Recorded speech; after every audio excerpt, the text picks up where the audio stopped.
Welcome to RC online class. तो जैसा कि आप सभी लोगों को पता है, आप लोगों का जो पॉलिटी चली हुई है उसमें आप लोगों के फंडामेंटल राइट्स है, जिसके मैंने आपको 3 पार्ट कंप्लीट मैं आपके करा चुकी हूँ। आज आप लोगों के फंडामेंटल जो राइट्स है वो कंप्लीट हो जाएंगे। और जैसे कि मैं आप लोगों से क्वेश्चन पूछती हूँ, उसमें से बहुत ही कम बच्चे आंसर दे रहे हैं, तो भाई आप लोग कोशिश किया करो कि सभी उसका आंसर, क्वेश्चन का अच्छे से आंसर दें, ठीक है। और आज आप लोगों के जो फंडामेंटल राइट्स है वो मैं कंप्लीट कराऊंगी। उसके बाद मैं आप लोगों से इसी से कम 3 से 4 क्वेश्चन मैं आपसे पूछूंगी, ठीक है। अभी के लिए जो मैं आप लोगों से एक क्वेश्चन पूछूंगी, आपको इसका आंसर मुझे कमेंट में करके बताना है, ठीक है ना। कमेंट में आपको इसका आंसर जरूर देना है, ठीक है। अगर ठीक है, आपको बताना है कि उपाधियों का अंत किस आर्टिकल के तहत किया गया है। क्वेश्चन ध्यान से सुनिएगा, उपाधियों का अंत किस आर्टिकल के तहत किया गया है। मैंने क्वेश्चन इसलिए पूछा है क्योंकि कई बार क्वेश्चन रिपीट हुआ है, ठीक है ना। तो आज हम जिसके बारे में चर्चा करेंगे, आपके फंडामेंटल जो राइट्स है, मैं आप लोगों के 30 तक मैं आपके कंप्लीट करा चुकी थी, ठीक है। आज आप लोगों का जो आर्टिकल होगा वो 32 होगा, 32 जो होगा, और आपके लिए काफ़ी इंपॉर्टेंट है। और यहाँ से क्वेश्चन पूछा जाता है आर्टिकल 32 से, और जो आपके आगे के हैं 33, 34, 35 ये आपके लिए इम्पोर्टेंट नहीं है, और ये आपसे एग्जाम में भी नहीं पूछे जाते हैं, ठीक है। तो देखिएगा, जैसे कि अगर हम अपने आर्टिकल में ही अगर हम चर्चा कर रहे थे, मौलिक अधिकार, फंडामेंटल राइट्स जो आप लोगों के अधिकार हैं। सबसे पहले अगर मैं आपको एक बेसिक सी चीज़ बताऊं, यहाँ पर आर्टिकल जो आपका 31 है, आर्टिकल 31 को मैं आपको पहले भी बता चुकी थी कि जो आप लोगों का आर्टिकल 31 है ये किससे संबंधित था। आर्टिकल 31 जो है आप लोगों का संपत्ति से संबंधित था, ठीक है, संपत्ति का अधिकार। इसमें क्या किया गया, 44वें संविधान संशोधन 1978 के तहत इसे एक विधिक अधिकार बना दिया गया। मौलिक अधिकार से हटाकर इसको आर्टिकल 300 कै में डाल दिया गया, ठीक है। पहले ये आपका मौलिक अधिकार था, अब ये आपका विधिक अधिकार है। सबसे इंपॉर्टेंट बात देखिएगा, मौलिक अधिकार और विधिक अधिकार में क्या अंतर है। पहले मौलिक अधिकार था और अब ये विधिक अधिकार हो गया, कानूनी अधिकार बन गया। तो डिफरेंस क्या हुआ इन दोनों में, देखिएगा। आपका अगर ये पहले मौलिक अधिकार था, अगर इसका कोई उल्लंघन करता है, किसी प्रकार की कोई हानि पहुंचाता है, तो आप सीधे सुप्रीम कोर्ट में रिट दायर कर सकते हैं, जिससे कि न्यायालय आपकी रक्षा करेगा। लेकिन कानूनी अधिकार में न्यायालय आपकी इसमें कोई रक्षा नहीं करेगा, ठीक है। सिर्फ और सिर्फ केवल आपके इसमें ये डिफरेंस है, ठीक है। आज हम जो बात करेंगे आर्टिकल 32 संवैधानिक उपचारों के जो सिद्धांत के बारे में हम बात करेंगे। सबसे पहले मैं आपको एक छोटी सी इसकी पृष्ठभूमि बताती हूँ, आप ना बड़े ध्यान से जीएस को सुना करो, ठीक है। जो भी बातें आपसे बोली जा रही है, अगर आपको लग रहा है कि हाँ ये चीज मतलब आपको नहीं पता, तो आप उसे नोट कर लिया करो। मैं आप लोगों को इतना बताऊंगी कि मैं गारंटी लेती हूँ 100% एग्जाम में क्वेश्चन वहीं से पूछे जाएंगे, जो बार बार रिपीट होते हैं क्वेश्चन, ठीक है ना। देखिएगा, आर्टिकल 32 संवैधानिक उपचारों का जो इसमें सिद्धांत है, ये है क्या। पहले मूल संविधान में 7 मौलिक अधिकार थे, अभी 6 मौलिक अधिकार हैं, ठीक है।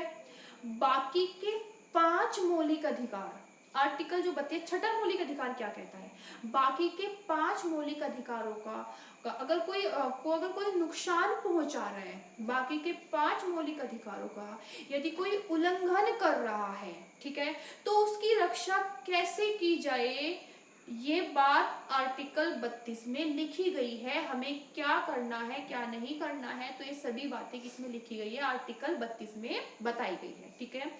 आर्टिकल 32 के तहत हम रिट दायर करते हैं, जो 5 प्रकार की होती है, ठीक है। देखिएगा, आप हाई कोर्ट में भी रिट दायर कर सकते हो, आप सुप्रीम कोर्ट में भी रिट दायर कर सकते हो, ठीक है। सबसे इंपॉर्टेंट बात क्या है, आप लोगों को इसके बारे में अभी नहीं पता होगा, जो मैं आपको बताने जा रही हूँ। आपको आज बहुत सी नई चीजें पता चलेगी, तो आप इसलिए वीडियो को लास्ट तक देखना, मैं काफी अच्छे से आप लोगों को बताऊंगी।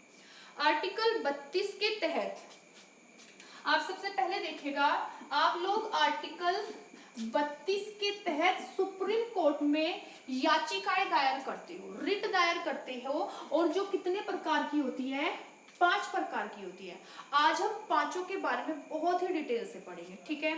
और आर्टिकल 226 226 के तहत आप लोग हाई कोर्ट में रिट दायर करते हो, और कितने प्रकार की होती है? वो होती है 6 प्रकार की, 5 की नहीं होती भाई, वो होती है 6 प्रकार की रिट, वो भी मैं आपको बताऊंगी। यहाँ से बहुत अच्छा क्वेश्चन बन सकता है, आप लोगों से पूछा जा सकता है रिटों के मामले में, मतलब इनमें सबसे ज्यादा ताकतवर कौन है, शक्ति सबसे ज्यादा किसके पास है, मतलब सुप्रीम कोर्ट है या हाई कोर्ट है। अब आप मुझे बड़ी आसानी से बता सकते हो हाई कोर्ट, क्योंकि सुप्रीम कोर्ट में केवल 5 प्रकार की रिट दायर की जाती है, जबकि हाई कोर्ट में 6 प्रकार की रिट दायर की जाती है। क्वेश्चन ये उठता है कि रिट हाई कोर्ट में डाली जाए या सुप्रीम कोर्ट में डाली जाए। तो भाई संसद ने ये व्यवस्था की है कि अगर आपका कोई भी मामला हाई कोर्ट में जाने से अच्छे से निपट जाता है, उसका समाधान हो जाता है, तो आप सबसे पहले हाई कोर्ट की शरण लोगे। अगर आपको लग रहा है कि हाई कोर्ट में जाने से नहीं हो रहा है, उसके बाद आप सुप्रीम कोर्ट की शरण ले सकते हो, ठीक है। तो आज जो हम इसमें बात करेंगे आप लोगों के आर्टिकल 32 जो ये रिटे है, देखिएगा ये जो रिट है ये रिटे अंग्रेजों से ली गई है, क्योंकि उस टाइम पर जो राजा होते थे वो रिट दायर करते थे, वहीं से ये रिट ली गई है। आप लोगों को सभी को पता है सबसे इंपॉर्टेंट बात क्या है, जो आर्टिकल 32 है, आर्टिकल 32 को डॉक्टर भीमराव अंबेडकर ने, डॉक्टर भीमराव अंबेडकर ने इसे क्या बोला है भाई, संविधान की आत्मा, ठीक है। क्या बोला है? संविधान की आत्मा इसे बोला है। अगर आप लोगों से पूछा जाए भीमराव अंबेडकर के द्वारा किसे संविधान की आत्मा बोला गया है, तो आप लोगों का आंसर होगा आर्टिकल 32 को बोला गया है। जबकि वास्तव में संविधान की आत्मा किसे बोला गया है? संविधान की प्रस्तावना को, जो स्टार्ट होती है हम भारत के लोग हैं से। क्लियर है आप ये पॉइंट आप लोगों को? अब सबसे पहले देखिएगा, आर्टिकल 32 को न्याय का झरना भी कहा जाता है। आर्टिकल जो आप लोगों का ये 32 है, इसे ही क्या बोला जाता है? न्याय का झरना। अगर आपसे पूछा जाए कि न्याय का झरना किसे बोला जाता है, तो आर्टिकल 32 को ही न्याय का झरना बोला जाता है। पॉइंट आप लोगों को अच्छे से क्लियर हो गया, ठीक है। अब इसके बाद मैं आप लोगों को आर्टिकल 32 के तहत और 226 के तहत जो रिटें दायर की जाती है वो कौन कौन सी रिट है, मैं आपको उसके बारे में बताऊंगी, ठीक है। देखिएगा सबसे पहले आप लोग देखिएगा 5 प्रकार की जो रिट होती है। सबसे पहले पहली होती है बंदी प्रत्यक्षकरण, ठीक है। पहली होती है बंदी प्रत्यक्षकरण, सेकंड परमादेश, थर्ड प्रतिषेध, फोर्थ उत्प्रेषण, फिफ्थ अधिकार प्रत्यक्ष, ठीक है। और जो हाई कोर्ट में होती है वो इंजंक्शन होती है, ठीक है ना। इसके बाद आप लोग देखिएगा, मैं आपको इसके बारे में अच्छे से डिटेल से बताऊंगी। आप सबसे पहले देखिएगा, इसमें अगर हम बात करते हैं, पहली जो आपकी रिट है वो होती है बंदी प्रत्यक्षकरण,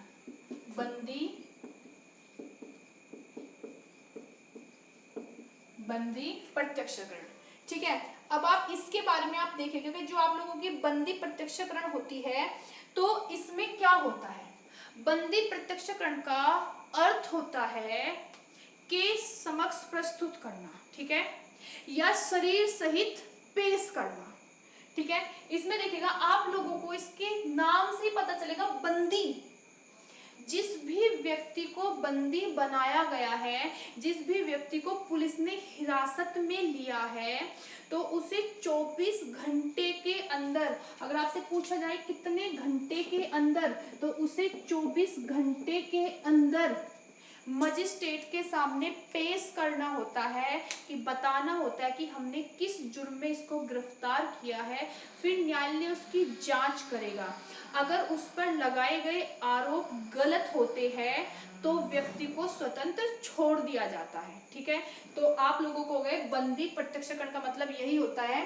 तो आप इसमें देखिएगा, मतलब शरीर सहित किसी को उपस्थित करना, आप इसमें लिख सकते हो बंदी प्रत्यक्षकरण में शरीर सहित किसी को उपस्थित करना, कोई भी व्यक्ति है जिसके ऊपर जो भी उसने मतलब आरोप लगाया है, शरीर सहित किसी व्यक्ति को उपस्थित करना। क्लियर। इसके बाद जो आप लोगों का नेक्स्ट है वो है आपका परमादेश। ठीक है, सेकंड जो है आप लोगों का, सेकंड है रिट जो आप लोगों की, वो है परमादेश। आपको नाम से पता चल रहा है, परम आदेश। ठीक है, परमादेश इसका मतलब होता है, परमादेश का मतलब होता है हम आदेश देते हैं। क्या होता है? हम आदेश देते हैं। परमादेश का मतलब होता है हम आदेश देते हैं। तो इसमें कौन किसे आदेश देगा? ठीक है, तो हम मतलब इसमें क्या होगा, सुप्रीम कोर्ट किसी भी संस्था को आदेश देगा, वो कोई भी कार्य कर रही है अगर उसके अंडर में नहीं आता, देखेगा। हाँ, इसमें जो परमादेश होता है, इसमें जो न्यायालय होता है वो आदेश देता है किसी भी संस्था को, कोई भी कार्य जो संस्था के अंतर्गत आता है, कि कोई कार्य वो इस संस्था का ही है। ठीक है, कोई सरकारी संस्था है, वो कार्य उसी के अंडर में आता है, लेकिन वो उस कार्य को नहीं कर रही है, तो उसमें क्या करेगा, न्यायालय उसे आदेश देगा, उससे पूछेगा कि रीजन क्या है, आप इस कार्य को क्यों नहीं कर रहे हो। फिर उससे आदेश कि हम आदेश देते हैं आप इस कार्य को करो क्योंकि ये कार्य आपका ही है। परमादेश, हम आदेश देते हैं। बंदी प्रत्यक्षकरण शरीर सहित व्यक्ति को 24 घंटे के अंदर मजिस्ट्रेट के सामने पेश करना होता है। क्लियर। अब देखिएगा जो आप लोगों के थर्ड है, जो आपका थर्ड वाला पॉइंट है, थर्ड वाला आप लोगों का होगा प्रतिषेध। थर्ड प्रतिषेध, देखिएगा एक प्रतिषेध होता है, एक आप लोगों का उत्प्रेषण होता है। प्रतिषेध और उत्प्रेषण दोनों ही आप लोगों के एक जैसे ही है। ठीक है, तो प्रतिषेध में होता है कि किसी कार्य को मतलब कि इस पर प्रतिषेध, ठीक है ना, शेद आपको पता चला कहीं ना कहीं रोक लगाना, नेगेटिव वर्ड हो गया ना, तो इसका मतलब होगा कि रोक लगाना। ठीक है, या फिर रोकना। इसमें क्या होगा, रोक लगाना, मतलब कि रोक लगाना। ठीक है, मतलब किस पर, इस पर जो प्रतिषेध में किस पे कार्य यहाँ पर रोक लगाई जाएगी। ठीक है, तो इसमें क्या करेगा कि न्यायालय इसमें मतलब अतिरिक्त न्यायालयों को या फिर किसी भी संस्था पर रोक लगाएगा अगर वो अपने दायरे से बाहर आकर काम कर रही है और वो कार्य उसके अंडर में नहीं आता, तो न्यायालय उस पर वही रोक लगा देगा। ठीक है, कि ये काम आपके अंडर में नहीं आता है। इसके बाद देखिएगा उत्प्रेषण। 4 उत्प्रेषण। ठीक है, उत्प्रेषण और आपका दोनों ये एक जैसे ही है। आपका जो प्रतिषेध है ये तो होता है रोक लगाना। ठीक है, उत्प्रेषण का मतलब रुक जाना, इसमें होगा आप लोगों का यहाँ पर रुक जाना। ठीक है, इसमें क्या होगा, रुक जाना, रुक जाना। दोनों आपके एक जैसे, यहाँ पर भी रोक लगाएगी कि भाई आप इससे बाहर काम कीजिएगा, और यहाँ पर भी जो न्यायालय होते हैं निम्न न्यायालयों पर रोक लगाते हैं कि आप यहीं पे रुक जाइएगा क्योंकि ये कार्य आपके अंडर में नहीं आ रहा है। तो दोनों आप लोगों के कहीं ना कहीं सेम है। ठीक है, और इन सब से हटके, इन सब से जो अलग है, इनमें तो कहीं ना कहीं कि यहाँ पर क्या कर रहा है, न्यायालय ही, मतलब न्यायालय ही निम्न न्यायालय को या किसी सरकारी संस्था को आदेश दे रहा है। ठीक है, लेकिन जो आपका फिफ्थ है अधिकार परीक्षा, जो आपकी फिफ्थ होगी अधिकार परीक्षा, वो किसी व्यक्ति के विरुद्ध लगाई जाती है। बात समझ में आई, वो किसी व्यक्ति के विरुद्ध लगाई जाती है। तो आप अपना फिफ्थ देखिएगा भाई, अधिकार परीक्षा, अधिकार परीक्षा।